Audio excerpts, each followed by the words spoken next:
अगर जनता आपको दोबारा चुनती है तो उनका पहला प्राथमिकता क्या है? कि शिक्षा व्यवस्था अच्छी हो, स्वास्थ्य अच्छा हो और यहाँ रोजगार की समस्या दूर हो। यहाँ पर आएंगे और वहाँ पे ट्रेनिंग सेंटर में ट्रेनिंग लेंगे तो ये गतिविधियाँ बढ़ने से स्वाभाविक है कि क्षेत्र का भी विकास होगा, सड़कें बनेंगी, सुरक्षा व्यवस्था बढ़ेगा, मार्केट बनेगा, लोग बाहर से भी आएंगे तो वहाँ का पूरा इंफ्रास्ट्रक्चर चेंज हो जाएगा। मैम, जनता का एक सवाल है कि जनता का एक तबका पूरा कहता है पिछले 5 सालों में सिर्फ घोषणाएं हुई, धरातल पर कुछ काम नहीं हुआ। क्या जनता गलत है? देखिए, जनता गलत है ये बोलना तो उचित नहीं होगा, क्योंकि जनता की अपेक्षाएं हैं और अपनी अपेक्षाओं को पूरा करने के लिए वो आपकी सरकार बनाती है और सरकार से अपेक्षा रखती है। क्या आप लोगों को पेंशन मिल रहा था? हाँ, पहले कितना मिलता था? तो 400। अब कितना मिल रहा था? 1100। तो डिग्री कॉलेज सैंक्शन हो गया है, जमीन चिन्हित हो गया, जल्दी उस पर भी काम शुरू होगा। और ये शिक्षा की जो समस्या थी हायर स्टडीज़ के लिए, वो भी समस्या जल्दी ही हमारे क्षेत्र में दूर हो जाएगा। तो हमारे प्रयास से जल्दी ही यहाँ पर अल्ट्राटेक सीमेंट फैक्ट्री खुलने वाली है, जिससे यहाँ पर रोजगार की समस्या भी दूर होगी और क्षेत्र के का भी विकास होगा और इंफ्रास्ट्रक्चर भी बढ़ेगा। नमस्कार, मैं हूँ पल्लवी चौधरी। अपना बांका में आपका स्वागत है। आज हमारे साथ हैं बिहार विधानसभा की माननीय सदस्य श्रीमती निकी हेम्ब्रम जी। बांका जिला के कटोरिया विधानसभा की विधायक हैं। पूर्व में इनके ससुर श्री सोनेलाल हेम्ब्रम ने 2015 तक कटोरिया विधायक के रूप में प्रतिनिधित्व किया। माननीय विधायक अपने सरल स्वभाव के लिए जानी जाती हैं और बांका जिले की एकमात्र महिला विधायक है। सबसे पहले तो बहुत बहुत धन्यवाद मैम आपका, अपना जी, अपने समय धन्यवाद। हमें दिया। तो चलिए मैम, आपसे कुछ सवाल जवाब कर लिया जाए। मेरा पहला सवाल ये है मैम आपसे, आपका राजनीतिक में आने का सफ़र कैसा रहा? क्या आपने कभी सोचा था आप विधायक बनेंगी? नहीं, ऐसा तो हमारा कभी राजनीतिक की तरफ कभी रुझान रहा नहीं। मेरा बेसिकली पढ़ने पढ़ाने का काम रहा। मैं रांची यूनिवर्सिटी में एसोसिएट प्रोफेसर थी और 2010 में यहाँ कटोरिया विधानसभा के चुनाव में मैं अपने ससुर जी के चुनाव प्रचार में आई और उसी समय से मैं राजनीति रूप में यहाँ के क्षेत्र से परिचित हुई और उसी समय से मैं सक्रिय रही। मैम, एक आदिवासी महिला होने के नाते आपने किन संघर्षों का सामना किया है अपने जीवन में? देखिए, किसी भी कम्युनिटी से या जेंडर के बेसिस पे कोई प्रॉब्लम या कोई फैसिलिटीज़ नहीं होती है। आप चाहे जेंट्स हो या लेडीज़ हो या किसी काम को करने जाते हैं तो कहीं कहीं मतलब ऐसा संघर्ष तो चैलेंजेस तो हर ज़रूर फील्ड ज़रूर। में होता है।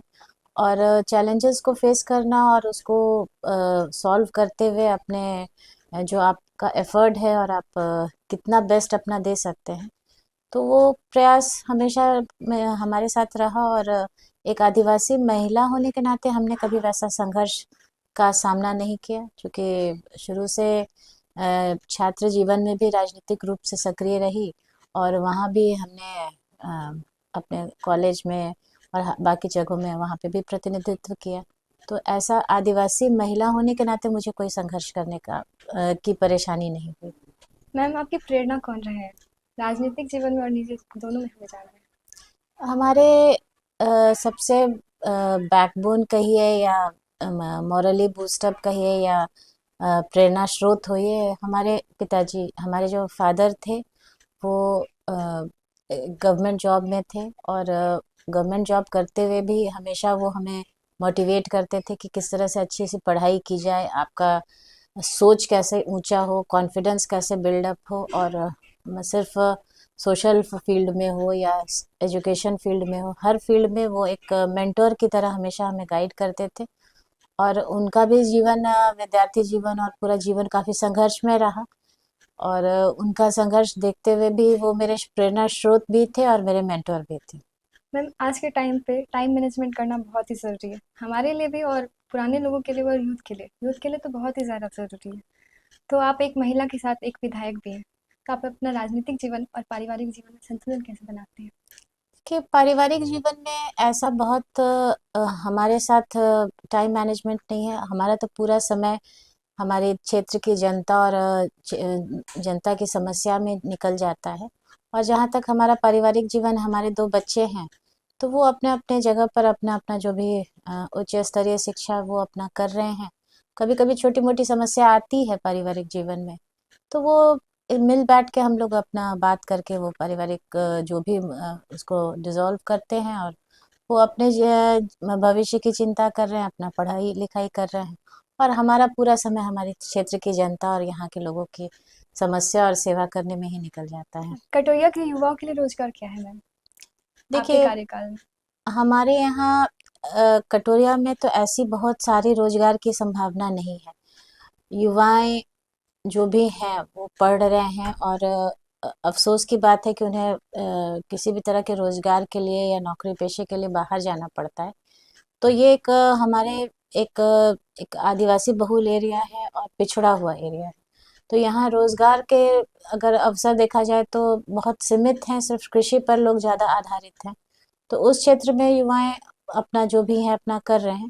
लेकिन मेरा प्रयास है कि जल्दी ही कुछ यहाँ क्षेत्रीय युवाओं के लिए मैं कुछ इस तरह का प्रोजेक्ट करने में का प्रयास करी हूँ, जो जल्दी ही आप लोगों को भी के भी संज्ञान में आएगा, और उसमें यहाँ स्थानीय लोगों को रोजगार की संभावनाएं उन लोगों के लिए भी बहुत बहुत अच्छा बढ़ेगा। मैम, स्वास्थ्य व्यवस्था और सड़क संपर्क को लेकर जनता की नाराजगी सामने आती है, आप क्या जवाब देंगे इस पर?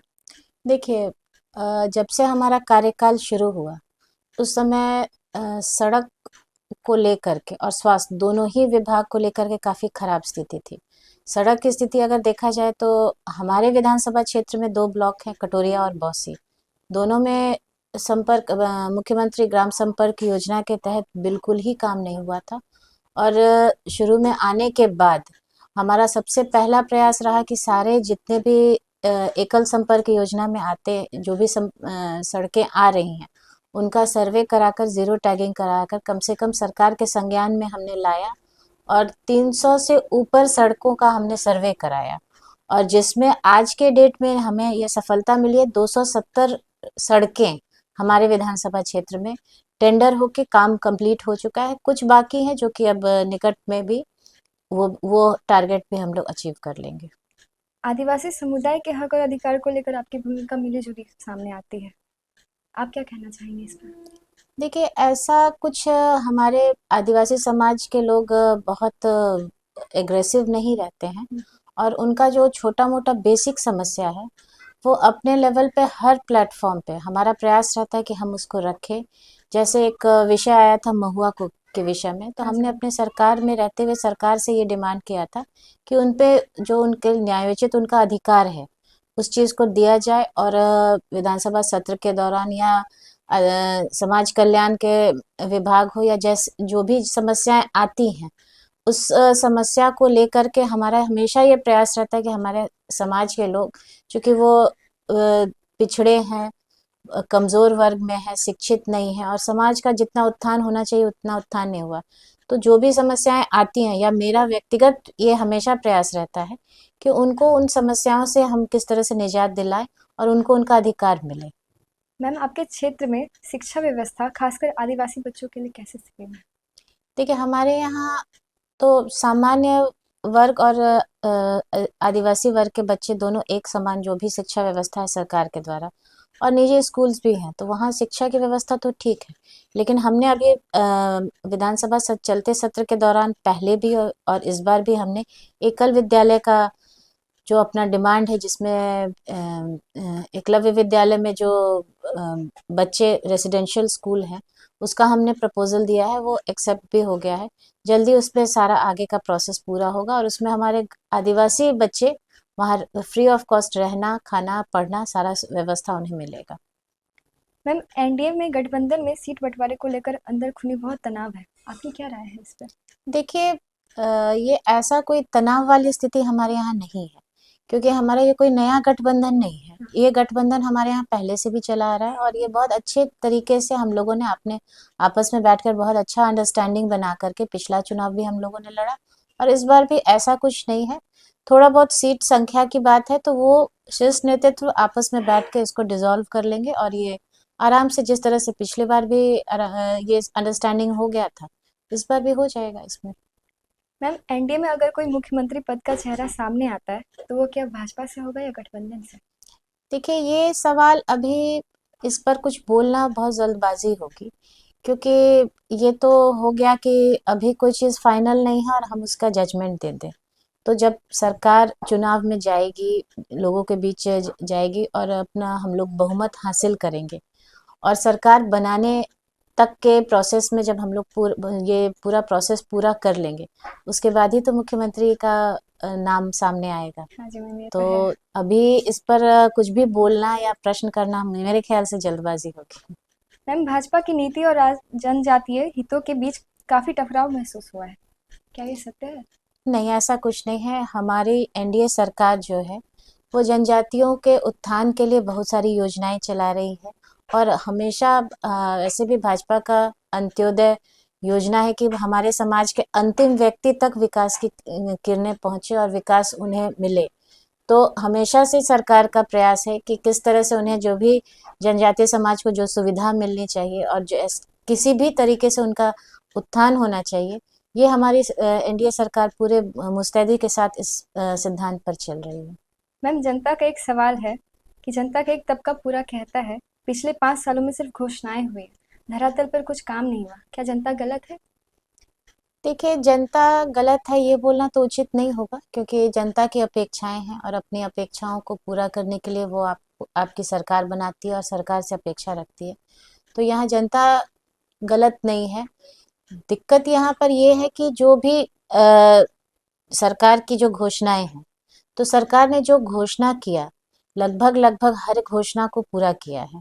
चाहे कल ही आप आशा वर्कर के और ममता दीदी की जो अपेक्षाएं थी, तो उनका भी जो घोषणा कल हुआ, चाहे इससे पहले वृद्धा पेंशन हो, राशन फ्री राशन हो, आयुष्मान कार्ड हो, प्रधानमंत्री आवास हो, या ऐसे बहुत सारी योजनाएं हैं, उद्यमी योजना है, महिला विकास को लेकर के है। तो सरकार हर योजना को तो पूरा कर रही है। कल ही हमने क्षेत्र में गया तो बहुत सारे वृद्धाओं से पूछा कि क्या आप लोगों को पेंशन मिल रहा? तो हाँ, पहले कितना मिलता था? तो 400। अब कितना मिल रहा? तो 1100। तो ये सिर्फ कोरी घोषणाएं नहीं है, सरकार इस पर इम्प्लीमेंट भी कर रही है और जनता के बीच वो विकास का जो भी पैमाना है, वो पैमाने को पूरा कर रही है। लेकिन जनता की अपेक्षा है कि वन बाय वन वो अपेक्षाएं बढ़ते रहती हैं। तो वो अपेक्षा तो लगी रहेगी और सारी अपेक्षा अगर आप पूरा भी कर देते हैं, तो फिर कोई नई अपेक्षा आती है। तो ये तो क्रम चलता रहता है। तो ना जनता गलत है, ना सरकार गलत है। तो क्या मैम ये नाराजगी आपके इलेक्शन पे कुछ प्रभाव डालेगी या नहीं? अब ये तो जनता पर निर्भर है कि सरकार की योजनाओं को धरातल पे हम लोगों ने पूरी तरह से उतारने का प्रयास किया है और ये मुझे नहीं लगता है कि एनडीए सरकार चाहे केंद्र में हो चाहे राज्य में हो, इस व्यवस्था से किसी को भी कोई परेशानी है। ये मेरा व्यक्तिगत है कि ऐसा कोई परेशानी या नाराजगी जनता में नहीं है। मैम, आपने अपने कार्यकाल में ऐसा कौन सा कार्य किया है जिससे जनता आज भी आपको सहराती है? देखिए, अ, अभी हमारा जो प्रयास, हमने जो प्रयास करके 3-4 काम हमने अपने क्षेत्र में लाया है। जैसे अ, मोथावाड़ी पंचायत में बीएमपी कैंप के का सैंक्शन हो गया है। जल्दी ही उसमें टेंडर प्रोसेस पूरा करके वहाँ पे काम शुरू होगा और बीएमपी कैंप में करीब 5,000 बीएमपी सिपाही वहाँ रहेंगे और वहाँ ट्रेनिंग लेंगे। तो इससे एक वहाँ पर वहाँ का लोकल जो इंफ्रास्ट्रक्चर है उसको एक बूस्टअप मिलेगा, एक मार्केट मिलेगा, वहाँ की गतिविधियां बढ़ेगी, सुरक्षा व्यवस्था बढ़ेगा। तो वो हमारे विधानसभा के कटोरिया प्रखंड का सबसे बॉर्डर एरिया है और वहाँ पे विकास की किरण मतलब बिल्कुल ही दूर थी। तो ये वहाँ पर गतिविधियां होगी तो वहाँ पर निश्चित तौर पे विकास वहाँ पे बढ़ेगा और लोगों लोगों के साथ इंटरेक्शन होगा, बहुत तरह की व्यवस्थाएं वहाँ बढ़ेगी, सुरक्षा वहाँ बढ़ेगा। तो मैं ये मेरे प्रयास से वहाँ पर जनता को ये लाभ मिलेगा। दूसरा, हमारे प्रयास से सीटीएस पुलिस ट्रेनिंग सेंटर का जो एक बसमत्ता पंचायत के कुल्हड़िया ग्राम में वो सैंक्शन हुआ है। तो पुलिस ट्रेनिंग सेंटर में करीब 10,000 पुलिस यहाँ पर आएंगे और वहाँ पे ट्रेनिंग सेंटर में ट्रेनिंग लेंगे। तो ये गतिविधियां बढ़ने से स्वाभाविक है कि क्षेत्र का भी विकास होगा, सड़कें बनेंगी, सुरक्षा व्यवस्था बढ़ेगा, मार्केट बनेगा, लोग बाहर से भी आएंगे, तो वहाँ का पूरा इंफ्रास्ट्रक्चर चेंज हो जाएगा। और तीसरा है कि हमने एक हमारे प्रयास से जल्दी ही यहाँ पर अल्ट्राटेक सीमेंट फैक्ट्री खुलने वाली है, जिससे यहाँ पर रोजगार की समस्या भी दूर होगी और क्षेत्र के का भी विकास होगा और इंफ्रास्ट्रक्चर भी बढ़ेगा। तो ये हमने ये 3 प्रयास किया है अपने कटोरिया विधानसभा के लोगों के लिए जिसका लाभ हमारे क्षेत्र की जनता को मिलेगा। रहा सवाल चौथा, अगर हम बताएं तो यहाँ पर हमारे कटोरिया प्रखंड में एक भी डिग्री कॉलेज जो सुचारू रूप से चल रहा था वो नहीं है। तो माननीय मुख्यमंत्री जी ने के से हमारी आग्रह थी कि यहाँ पर शिक्षा व्यवस्था को दुरुस्त किया जाए, क्योंकि +2 तक तो शिक्षा हो जाती थी, उसके बाद फर्दर स्टडीज के लिए हमारे घर के बच्चे बाहर, खासकर लड़की बच्चियां बाहर नहीं जा पाती थी। तो डिग्री कॉलेज सैंक्शन हो गया है, जमीन चिन्हित हो गया, जल्दी उस पर भी काम शुरू होगा। और ये शिक्षा की जो समस्या थी हायर स्टडीज के लिए, वो भी समस्या जल्दी ही हमारे क्षेत्र में दूर हो जाएगा। तो ये कुछ काम है जो कि मतलब आप कहिए तो जनता को समर्पित है, और जनता आने वाले समय में इसका पॉजिटिव इम्पैक्ट देखेगी और निश्चित तौर पे अपना आशीर्वाद मुझे देगी। मैम, आपने अभी सीमेंट फैक्ट्री की बात की, तो कटोरिया में आपने सीमेंट फैक्ट्री जो लगवाई है, आमतौर पे निजी कंपनियां यहाँ नहीं आना चाहती, बिहार में कतराती है, तो आपने ये कैसे संभव किया? हमें भी जानना है ये चीज़। देखिए, कोई भी कंपनी हो तो कहीं भी अगर वो इंफ्रास्ट्रक्चर डेवलप करना चाहती है तो पहले इन्वेस्टमेंट काफ़ी हैवी हो जाता है, क्योंकि ज़मीन चिन्हित करना, ज़मीन परचेज करना, फिर लोकल एडमिनिस्ट्रेशन का सपोर्ट, और ये सारी चीज़ें करने में मतलब परेशानी होती है। सौभाग्य की बात है कि हमारे कटोरिया प्रखंड में बिहार सरकार की पर्याप्त ज़मीन है, जो उनका रिक्वायरमेंट था वो उनका रिक्वायरमेंट फुलफिल हुआ है।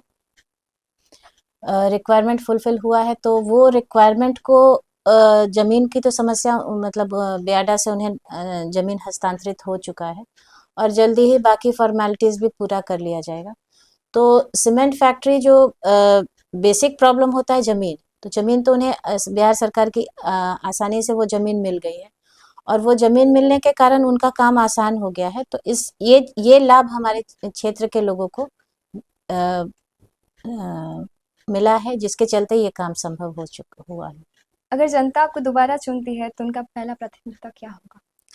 देखिए, हमारे यहाँ तो 2-3 चीज़ों पर मैं मतलब हमेशा प्रयासरत रही हूँ और आगे भी रहूँगी, कि शिक्षा व्यवस्था अच्छी हो, स्वास्थ्य अच्छा हो, और यहाँ रोजगार की समस्या दूर हो। तो इसके लिए जो भी प्रयास करना होगा, मैं अपने क्षेत्र की जनता के लिए ये 3 चीज़ों पर हमेशा प्रयासरत रहूँगी। मैम, आप सोशल मीडिया पे काफ़ी एक्टिव रहती है, क्या आपकी कोई टीम है या आप खुद हैंडल करती है?